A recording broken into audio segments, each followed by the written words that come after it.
Okay, interwebs. So today, my lovely realtor Susan Mills and I are out looking at some houses. We are, well, I don't know. Why don't you tell us, Susan, what are we doing here? Well, okay, so because it is October and that is spooky season, we thought that we would keep a scary theme all month. And I know that it's been really, really scary out there for anybody trying to find some affordable housing. So we're going to go and we're going to take a look at a little house that is under $200,000. I'll give you guys the stats here in just a minute. But we want to see if it's possible to find something in, you know, kind of a good area that won't break the bank, and, you know, see what needs to be done to make it more of a livable house. So this is our challenge between the two of us to go out and look at a house at least once a week. So this is number one, so hopefully there'll be a number two, but knowing how we do things sometimes, maybe not. But ideally we want to kind of show what kind of houses we can see, how much they are, what you get for the money, and depending on the area that you're in, you know, and then what that would look like as far as mortgage payments are concerned, and also certain things you want to look for when it comes to the neighborhood or when it comes to houses and you're looking in certain price ranges, what to check out. Anything else you want to add to that, dear? Yeah, so this house that we're going to go check out is in like West Central Arlington. One of the reasons why I want to see this particular house is it's been on the market for about 10 days. Usually anything in this price range gets gobbled up with multiple offers, so it wouldn't have really been fair for us to show you guys a house that was listed at, say, $200,000 and ends up closing at $250,000 with the buyers coming out $50,000 in cash over what the asking price is. That's not really what we're doing here. So we're trying to be realistic and show you, you know, if you really were a home buyer in this price range, you know, what opportunities you might have. So we'll be pulling up here in a minute. We will show, I guess, as much as we can. I'm not sure how much we can show of the outside. We can't give the address, right? Right. Those are things that we can't do. Yeah, but we'll really be more touring the inside. Right, but we'll be checking out the inside, kind of giving you some ideas on things to look for, and you know, we'll see how it goes. So see you in a second.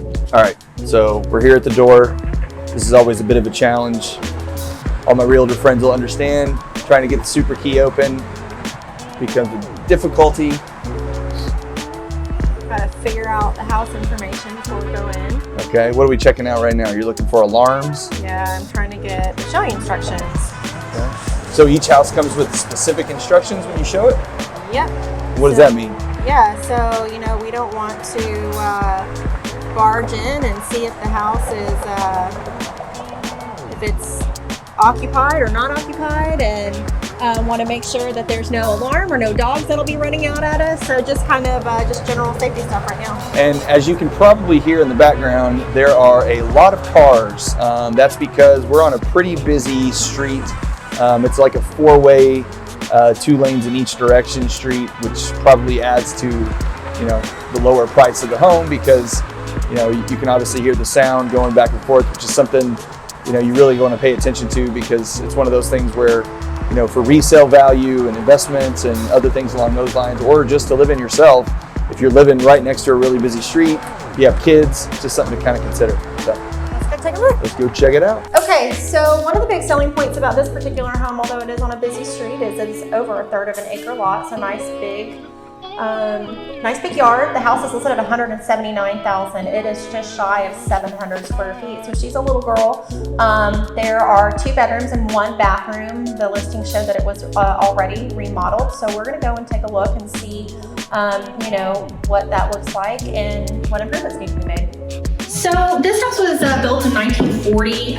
Although the listing said that it's remodeled, I think that there are some basic updates that have been done. These floors are actually really pretty. They're original. They show, of course, a lot of signs of wear and tear. That's to be expected in this price range. I would guess this is probably around less some way or another. It's got some cool features, some nice molding, bright windows. This is a really big living area for the size of the house. I think with some nice 2-inch blinds and an updated light fixture, this could really be cute. It does need paint throughout. One concern with these older homes is obviously structural mechanical. Floors do feel a little uneven, so I would guess that might be a little bit of concern. Okay. But you walk in and there's one main bedroom here. It's got 2 closets, which is really nice. You know, this isn't a ton of space, but my preference certainly would be a single family home versus staying in an apartment. So if you had a couple of kids, or, you know, maybe a roommate situation, this might be a great option. There's 2 closets in here. Well, there's a lot of windows in there, so it's Yeah. pretty lit up. Let me just check this out. So we got a couple windows here. This one leads out to the street. And then you've got 2 closets, okay? One here, one there. And then that's your main door back out to the living room. Now, hey babe, what we got going on right here? So that looks like a gas pipe. Maybe the original heating source in this house was maybe a gas furnace or something like that. It's really hard to tell. That certainly is a gas pipe. What its purpose was, my assumption is certainly heating. When you walk in, there is a pretty significant sewer smell. Unfortunately, this bathroom is really small. Well, let's remind everybody, what's the price on this house? $179,000. Okay, so It looks like there was maybe some water damage at some point in time over here, so maybe a water leak that's causing some residual smell. where do you see that? Right over here. Oh, okay. So you could have some flooring issues there. Yeah, maybe so, but you know, And well, it looks like it has is that an access panel maybe to the access panel plumbing. plumbing in the bathroom? Yeah, Okay. you got it. But this is a good size room too, so lots of windows and, you know, closet. This house is actually in really close proximity to the university that we're close to. Close proximity to the university that we're in close proximity to. Yeah, I got you. Exactly how I'm going to say that. That's right. It's having a lot of rental potential actually for a couple of roommates. Oh, this okay. So this could be a good like if it's close to UTA, then you're talking about like college students living here and renting it out. Yeah, for Okay. sure. So there is no dedicated laundry room that is really common with a house of this age and this size. But this is a great laundry space. Washer and dryer could go in here. And then, you know, kitchen-wise,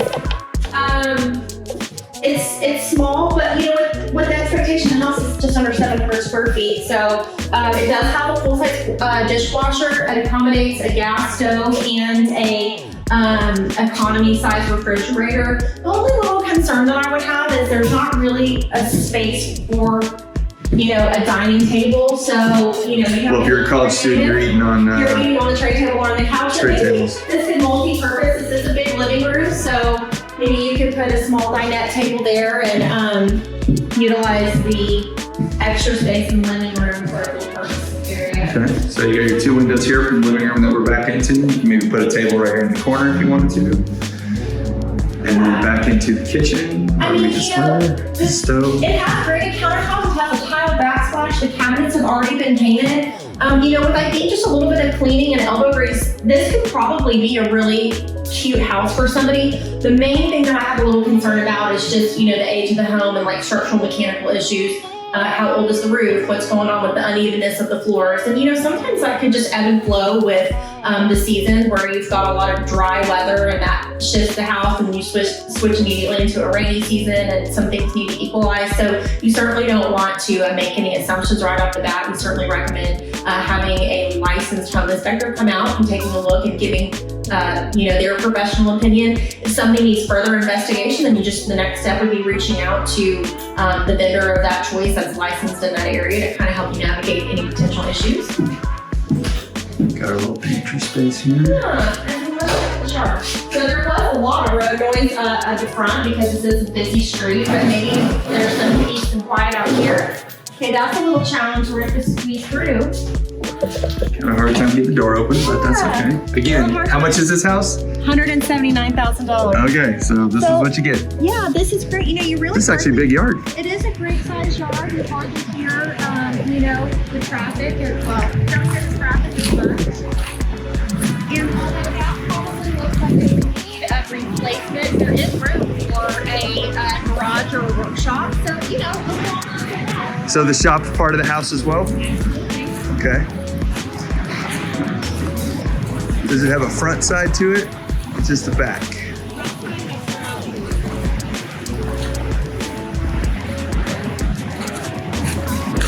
So you got a little side part to it on this.